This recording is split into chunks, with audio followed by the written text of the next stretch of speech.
Parlamentares denunciam que quem não tirar o nome da lista da CPMI, aquela que tenta apurar os atos de 8 de janeiro em Brasília, pode ficar sem verba para atender às bases.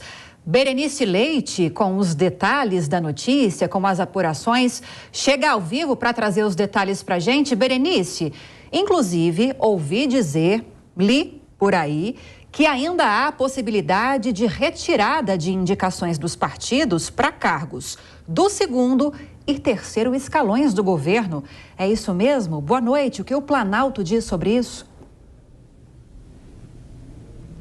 Boa noite, Lívia. Para você, para todo mundo que nos acompanha, olha, esse assunto pautou as sessões nesta semana aqui, foi assunto de discussão. Vários parlamentares denunciam que o Planalto estaria pressionando, então, os deputados e senadores para que eles retirem as assinaturas sob uma moeda de troca. Aí temos, segundo o parlamento, a oposição que quer instalar essa CPMI, as emendas que vêm da RP2, um recurso que é dos ministérios do governo federal e seriam direcionados aos deputados de primeiro mandato, já que eles não participaram do orçamento do ano passado, seria uma forma deles estarem destinando esses recursos para os seus estados, para os seus municípios. Então, a denúncia é em relação a isso e, como você bem disse, agora também os deputados da oposição denunciam que o governo estaria pressionando no sentido de não entregar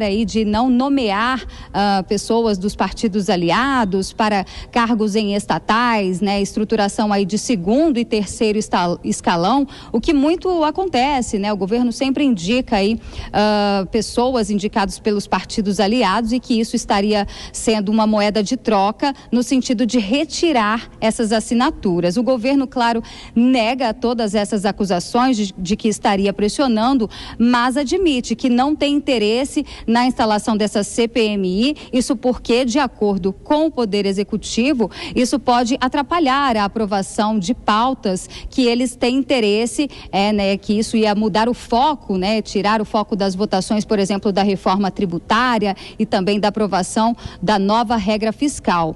Eu conversei hoje, inclusive, com o deputado federal Sanderson, ele que assinou o requerimento para a instalação da CPMI e traz mais detalhes sobre essas denúncias. Vamos ver. Ameaças de retirarem cargos que, porventura, já tenham sido entregues a deputados ou senadores, a parlamentares, enfim, que assinaram o requerimento de abertura da CPMI. Que tipo de cargo? Nós temos aí cargos em segundo escalão em ministérios, como também cargos em estatais, Isso a imprensa já tem divulgado, nós já tomamos conhecimento aqui, Eu já conversei com alguns deputados federais aqui na Câmara dos Deputados que pediram para não revelar nomes, mas que disseram não, eu já fui instado no sentido de que se eu não retirar a assinatura ou se eu assinar o requerimento, eu não terei espaço no governo, inclusive perdendo cargos. Pois é, Lívia, apesar do governo negar que estaria articulando nos bastidores, hoje mais um deputado federal retirou a sua assinatura para que seja instalada a CPMI. É o deputado José Nelto de Goiás, do PP.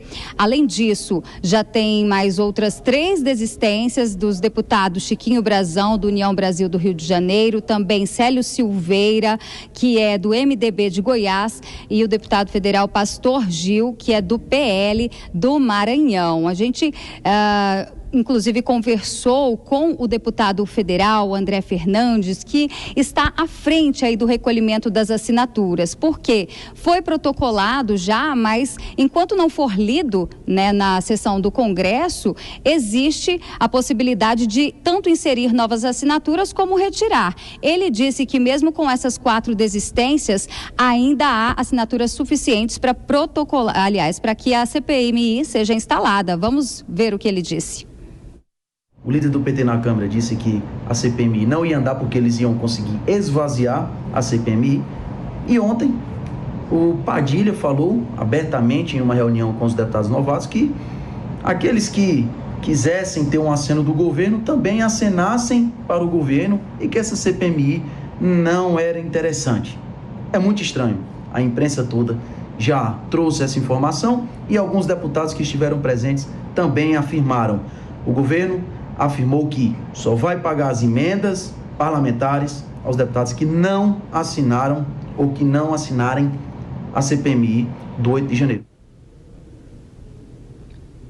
E só a título de informação, para que uma CPMI seja instalada, o número mínimo de assinaturas é de 171 aqui da Câmara dos Deputados e 27 do Senado Federal. Atualizando, nesse momento a lista tem 191 assinaturas de deputados e 35 senadores. O que falta agora o presidente do Congresso, Rodrigo Pacheco, ler o requerimento em uma sessão plenária do Congresso Nacional, que ainda não tem data prevista para acontecer.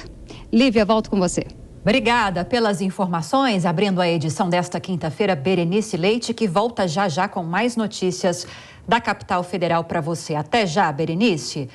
Hora então de opinião na edição desta noite. Comigo hoje, Nelson Kobayashi, Cristiano Vilela. Ótima noite a vocês. Kobayashi, tem um termo muito usado para todas essas movimentações de governo e Congresso, que é usado com bastante frequência e muito criticado, que é o chamado toma lá da cá, né? Entra governo, sai governo. Isso sempre acontece. Em algum momento isso vai acontecer. Queria te ouvir se há algo ilegal nisso, se estamos falando de uma coisa que faz parte da política, embora talvez no aspecto moral não seja muito bem vista. Um governo nega, mas a gente tem esses parlamentares de oposição, a gente ouviu trechos dessas entrevistas, dizendo que o governo está condicionando entrega de cargos e de verbas parlamentares à retirada de assinaturas para a instalação de CPI e CPMI dos ataques em Brasília. Está errado? É ilegal? Qual é a sua análise jurídica dessas movimentações? Pois é. Primeiro, muito boa noite, Lívia, Cristiano Vilela, toda a nossa querida audiência. O que chama atenção nisso tudo, na verdade, é por que o governo não quer que se investiguem os atos do dia 8. Se são atos tão desprezíveis, se são atos tão ilegais, se são atos que geraram tanta repercussão negativa e que toda a sociedade condenou como um todo, em especial o próprio governo, atos antidemocráticos, que tentaram um golpe de Estado, que tentaram golpe contra as instituições da República, como o Congresso Nacional, o Supremo Tribunal Federal, o próprio Palácio do Planalto. Se são atos tão perigosos, por que é que não se pode investigar? Ora, a CPMI é uma comissão parlamentar mista de inquérito que visa alcançar responsáveis por esses atos tão condenáveis. Por que é que o governo não quer? Tem duas questões aí. Uma, a gente poderia até aceitar, que é o fato de a existência de uma CPMI no Congresso Nacional atrasaria muito as pretensões do governo em relação às suas reformas, porque o Congresso praticamente para de votar leis, projetos de leis, discussões sobre leis para fazer uma função atípica do Legislativo, que é essa de investigação.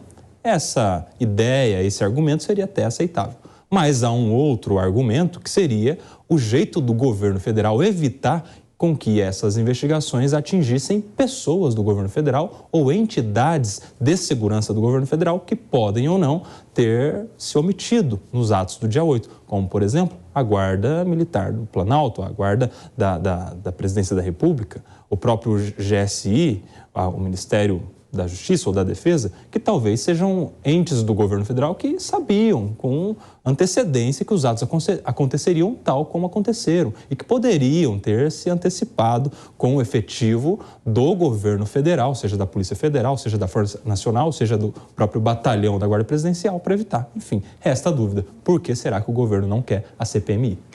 Outros argumentos, Vilela, que estão sendo utilizados pelos governistas para não abertura dessas comissões, seja CPI no Senado, seja CPMI no Congresso, é que, segundo eles, o objetivo dessas comissões seria tumultuar as investigações que já estão sendo realizadas pelo Ministério Público Federal, pela Polícia Federal e outros órgãos também. Sob esse aspecto, esses governistas dizem que a CPI é desnecessária e eles ainda acusam alguns parlamentares que estão mobilizados para a abertura dessas comissões até de serem suspeitos de envolvimento nos atos que aconteceram no dia 8 de janeiro, tanto que André Fernandes, ouvimos um trechinho da fala dele, mostramos aqui para você, deputado, é autor do requerimento que pede a abertura da CPMI e ele é investigado por suspeita de envolvimento nos atos no STF. Esses argumentos fazem sentido para você, para que esses movimentos não aconteçam, essas comissões não sejam instauradas? Boa noite, Lívia. Boa noite, Kobayashi. Boa noite a todos que acompanham o Jornal Jovem Pan.